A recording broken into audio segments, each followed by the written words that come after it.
വീട്ടിൽ ഒരു മഴ വന്നു കഴിഞ്ഞിട്ടുണ്ടെങ്കിൽ വെള്ളം അകത്തുണ്ടാകും. അങ്ങനത്തെ ഒരു വീട്ടിലേക്ക് ഇങ്ങനെ വിളിച്ചിട്ട് വരും, ഒരു പെങ്കൊച്ചിനെ വിളിച്ചിട്ട് വരും. നല്ലതാണെങ്കിൽ നീണ്ടു പോയ കാര്യം. പക്ഷെ ഇപ്പം ഞാൻ പുതിയ വീട് വെച്ച്, അതായത് അമ്മച്ചി ശരിക്കും ഞങ്ങൾ ഭയങ്കരമായിട്ടും കഷ്ടപ്പെട്ടാണ് ഞങ്ങളെ വളർത്തിയത്. വീഡിയോ തീർത്താണ് ഞങ്ങൾ ചെറുപ്പത്തിൽ കൊണ്ട് വിൽക്കും, അങ്ങനെയാണ് വളർത്തിയത്.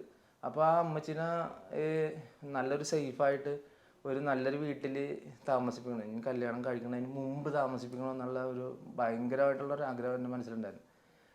അന്ന് വെച്ചാൽ അത്രയും കഷ്ടപ്പെട്ടിട്ടുണ്ട് ഞങ്ങൾക്ക് വേണ്ടി. അപ്പോൾ കല്യാണം കഴിച്ചു കഴിഞ്ഞാൽ നമുക്ക് അറിയാൻ പറ്റില്ല, അവർ പറയണ പോലെ നമ്മൾ പോകേണ്ടി വരുമല്ലേ. അപ്പോൾ അമ്മച്ചിനെ സേഫാക്കണം.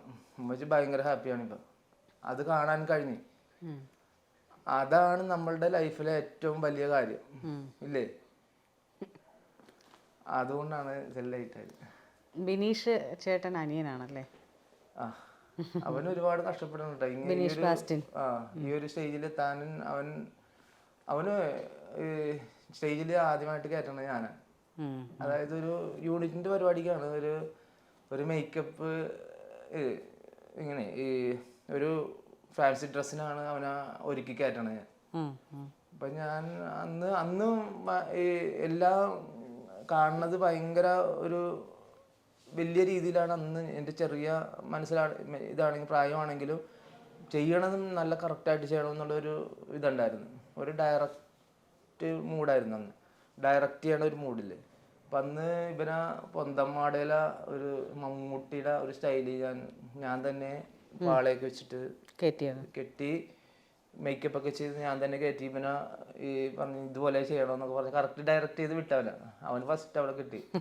അങ്ങനെ അതിപ്പോൾ ഞാൻ ഓർക്കണേ.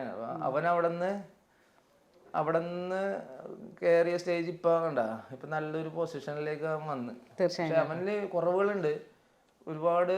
ഇങ്ങനെ ഈ കുറവുകളിൽ നിന്ന് പാഠം പഠിച്ച് മുന്നോട്ട് വന്ന ഒരു വ്യക്തിയാണ് ബിനീഷ് ബാസ്റ്റിൻ. എന്നുവെച്ചാൽ വീട്ടിൽ നിന്ന് കരയണ ഞാൻ കേട്ടിട്ടുണ്ട് അവൻ.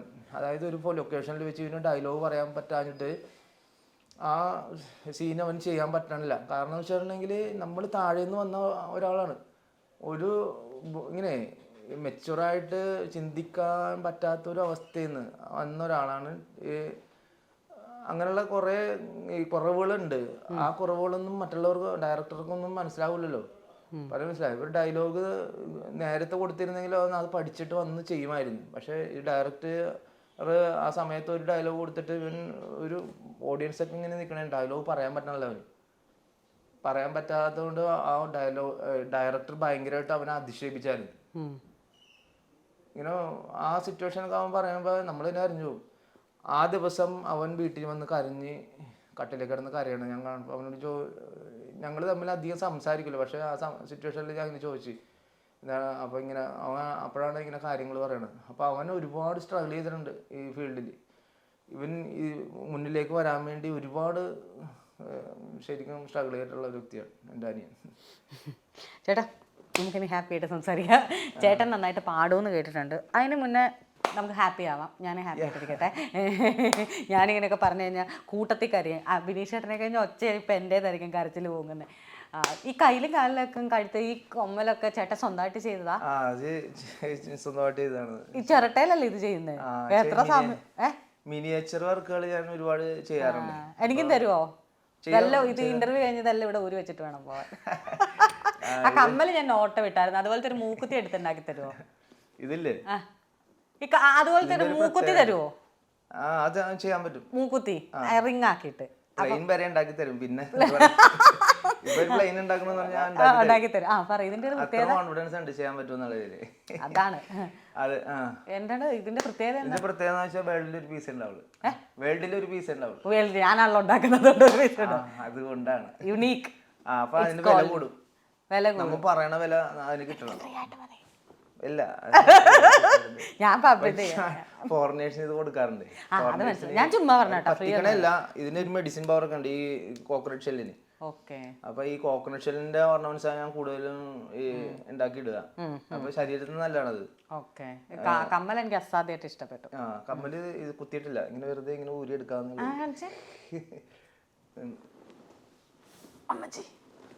ആ ക്യാമറയിൽ ഒന്ന് കാണിച്ചു.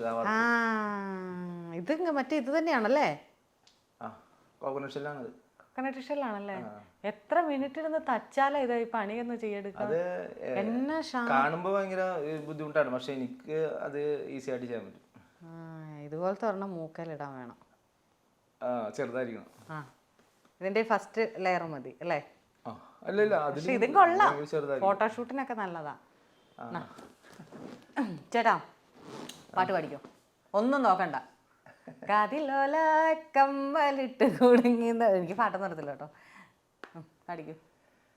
പാട്ട് പെട്ടെന്ന് പാട്ട് ഓർമ്മ വന്നേ. പാട്ട് ഞാന് സാധനം പാടൊന്നും മാത്രല്ല, എന്നാലും ട്രൈ ചെയ്യാം.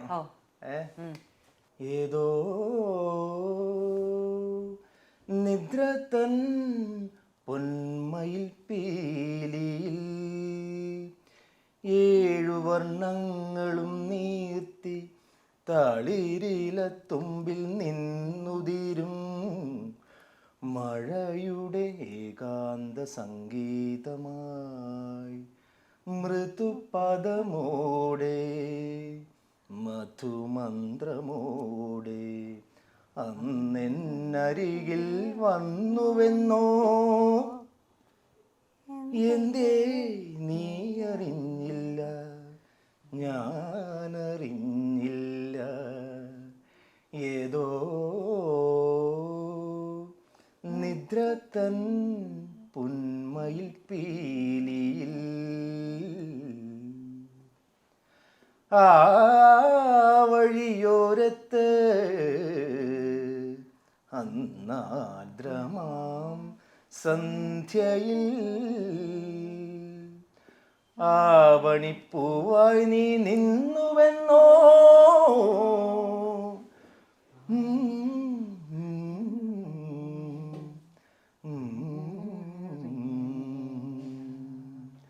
ആ വഴിയോരത്ത്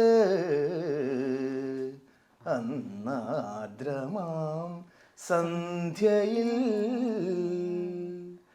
ആവണിപ്പൂവായി നീ നിന്നുവെന്നോ, കുറുനിര തഴുകിയ കാറ്റിനോടന്നു നീ ഉള്ളം തുറന്നുവെന്നോ, ആരുമയ മാമോഹ പൊൻതൂവലൊക്കെയും പ്രണയനിലാവായി പൊഴിഞ്ഞുവെന്നോ, എന്തേ ഞാനറിഞ്ഞില്ല, ഞാനറിഞ്ഞില്ല. ഒരു പാട്ട് വേണം പറയാൻ ഉള്ളിരുന്ന് പാടിക്കളഞ്ഞല്ലോ. ചേട്ടൻ്റെ അമ്മയെക്കുറിച്ച് ബിനീഷ് ചേട്ടൻ വ്ളോഗ് ചെയ്യുന്ന നമ്മൾ കണ്ടിട്ടുണ്ട്. അമ്മേനെ നമുക്കറിയാം. ചേട്ടൻ പറഞ്ഞതുപോലെ ഒരുപാട് നിങ്ങൾ മക്കളെ വളർത്താൻ കഷ്ടപ്പെട്ട ഒരു അമ്മയാണ്. ചേട്ടൻ പറഞ്ഞൊരു വാചകം എനിക്ക് ഭയങ്കരമായിട്ട് ഇഷ്ടപ്പെട്ടതെന്ന് വെച്ചാൽ, അവരെ നമ്മളെങ്ങനെയും ആലോചിക്കും, നമ്മളും ചെറുതിൽ നമ്മുടെ മാതാപിതാക്കളൊക്കെ പഠിച്ച് നമ്മൾ പഠിച്ച് വലുതായിട്ട് അവരൊന്നും പണിയെടുക്കാതെ സ്വസ്ഥമായിട്ട് ഇരുത്തിയിട്ട് അവരെ നല്ല രീതിയിൽ നോക്കണം എന്നൊക്കെയാണ് നമ്മുടെയൊക്കെ. അതുകൊണ്ടൊക്കെയാണ് ചേട്ടൻ്റെ ലൈഫിൽ ഇങ്ങനെയൊക്കെ ആയത്. പക്ഷെ ഇങ്ങനെയൊക്കെ ആയത് ചേട്ടൻ്റെ വേറെ കുറേ നല്ല നല്ല ആളുകൾക്ക് വേണ്ടിയിട്ടാണ്, ആ കുഞ്ഞുങ്ങൾക്ക് വേണ്ടിയിട്ടാണ്. അപ്പോൾ എന്താണെങ്കിലും ചേട്ടൻ്റെ ഇന്നത്തെ ദിവസം, ചേട്ടൻ ഭയങ്കര ബിസി ആയിട്ടുള്ള ഒരാളാണ്. എനിക്ക് വേണ്ടിയിട്ട് 1.5 മണിക്കൂർ ചിലവഴിച്ചിട്ടുണ്ട്. വളരെയധികം നന്ദി ചേട്ടാ. Thank you. ഇങ്ങനൊരു അവസരം ഒരുക്കി തന്ന നിങ്ങളോട് ഞാൻ താങ്ക്സ് പറയണ്ടേ. അപ്പോൾ ആ ക്യാമറമാനും നന്നായിട്ട് എഫേർട്ട് എടുത്ത ആ ക്യാമറമാനും എൻ്റെ ഒരു താങ്ക്സ്. നിങ്ങൾക്ക് എൻ്റെ ഹൃദയം നിറഞ്ഞ താങ്ക്സ്.